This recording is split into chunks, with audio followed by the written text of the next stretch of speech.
Assalamu alaikum and a very good morning, my dear students. Today in this video, I'm gonna explain the 10th chapter and the last chapter of this book, The Alien Hand. And the title of this chapter also is An Alien Hand because the book was named after the same chapter. So let's get started. इससे पहले हमने क्या है जो short summary थी वो हमने इससे पहले वाली वीडियो में डिस्कस की है। अब इस वीडियो में हम चलते हैं इस लेसन के अंदर क्या है। Tillu, how often have you been told not to go that way? Tillu, कितनी बार तुमसे कहा गया है कि उस रास्ते से मत जाया करो। But why does daddy go there every day? तो टीलू ने रिप्लाई किया कि लेकिन फिर डैडी इस रोज़ाना इस रास्ते से क्यों जाते हैं, यहाँ क्यों जाते हैं? Because that's his job Teelu.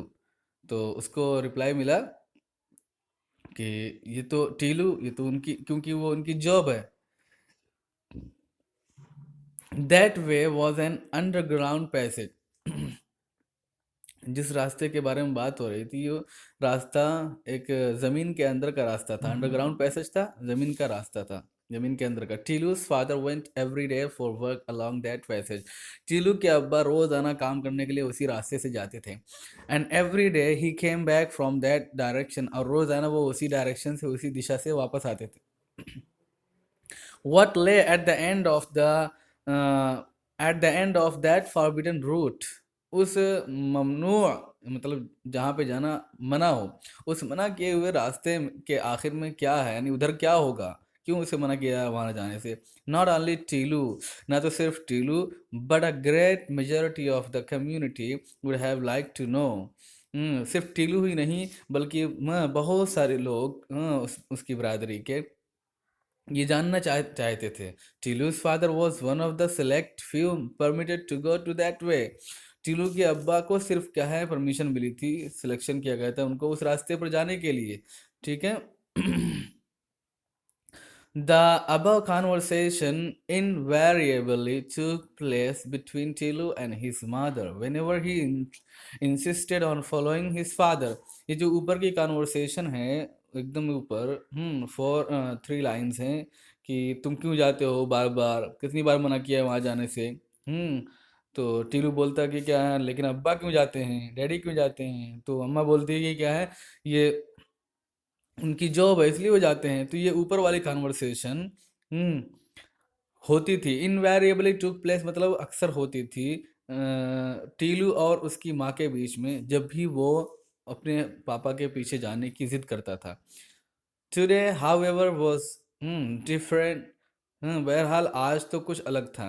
टीलू's father was enjoying a siesta at home and Tilu managed to get hold of his security card।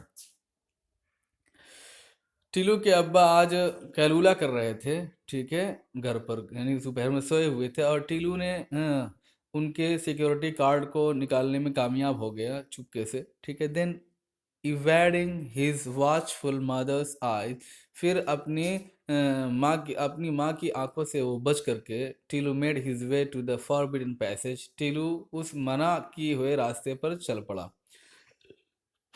जिस रास्ते से जाना मना था किसी को, वहीं से क्या है वो अपने अब्बा का सिक्योरिटी गार्ड लेकर के चल दिया। A metal door Baird his entry, एक लोहे के दरवाजे ने उसकी एंट्री को रोक लिया,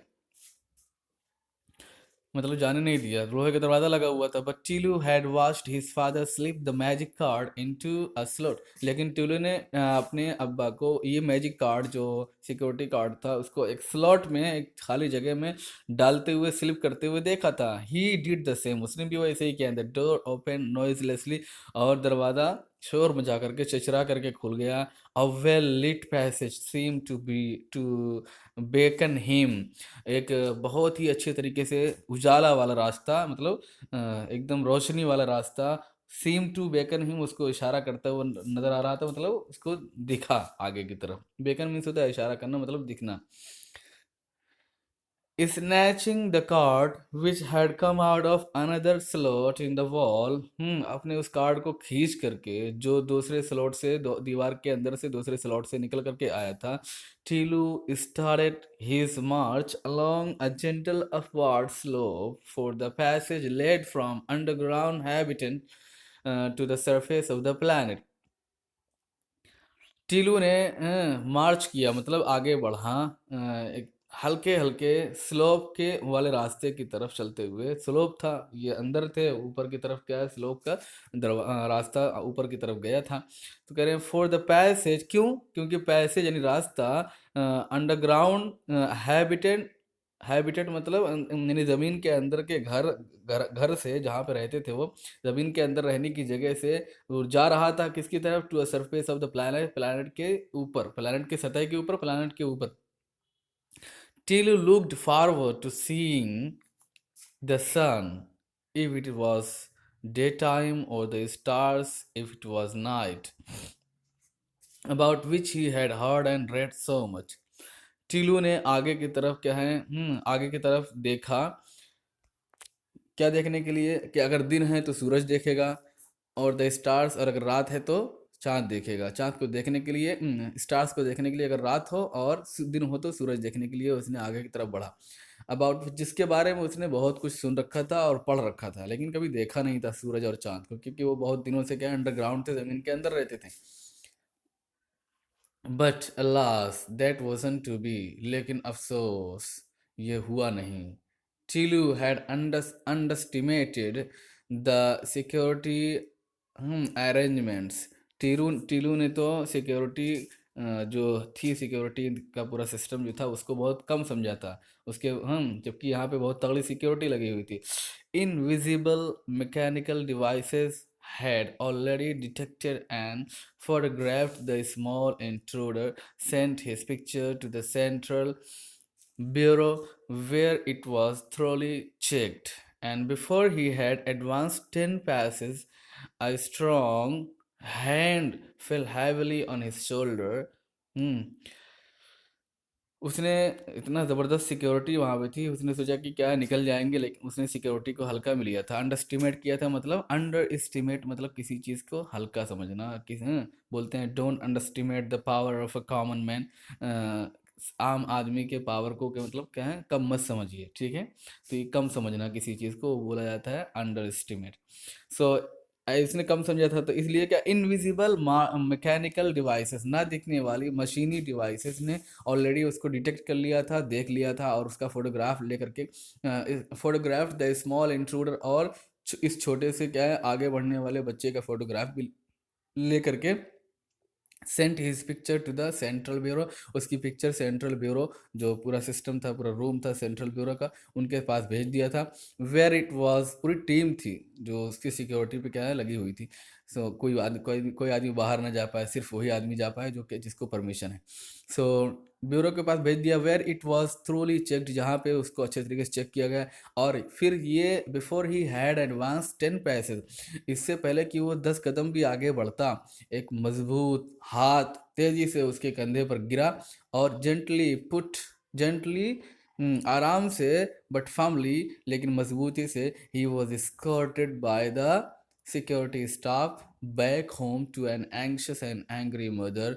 उसको उठा करके वापस परेशान और गुस्सा माँ के पास सिक्योरिटी स्टाफ ने ले जा करके रख दिया था। सिक्योरिटी इसका स्टाफ के ज़रिए, मतलब यानी सिक्योरिटी स्टाफ ने उसको उठा करके स्कोर्ट करके, मतलब हिफाजत से उसको पकड़ करके ले जा करके उसकी अम्मी के पास रख दिया था। अम्मी भी परेशान हो गई थी कि कहाँ भाग गया हमारा बबुआ, ठीक है। तो परेशान और गुस्सा माँ के पास ले जा करके रख दिया। जब वहाँ गई तो उसकी माँ परेशान भी थी, और अब क्या है, डांट भी पड़ेगी, ठीक है। While he was being scolded, जब उसे डांटा जा रहा था, he received help from N unexpected quarter, तो उसको एक हेल्प मिली एक अचानक के क्वार्टर से, मतलब ऐसे कमरे से जिससे हेल्प की उम्मीद नहीं थी। उसमें उसके अब्बू थे, अब्बू तो कभी नहीं उसकी हेल्प करते, लेकिन क्या है, उनको एक हेल्प ली जब वो डांटा जा रहा था। क्या बोले उसके अब्बू वहीं से, कह रहे let me explain to him darling said his father who had just got up. अभी उसके अब्बू क्या है, जो अभी उठ गए थे, उन्होंने कहा कि डार्लिंग मतलब प्यारे, इसको डांटिए मत, मुझे उसके सामने एक्सप्लेन करने दीजिए, बच्चा है तो हर चीज़ जानना चाहता है। If he is properly briefed he will not do such a thing again. अगर उसको अच्छे तरीके से समझा दिया जाए तो वो दोबारा इस तरीके की चीज़ नहीं करेगा। ही स्टार्टेड टू एक्सप्लेन, उन्होंने क्या है उसको एक्सप्लेन करना शुरू कर दिया। क्या एक्सप्लेन किया, we will discuss it in detail in the next video because it is getting large. So keep it up, the goal is ahead of you.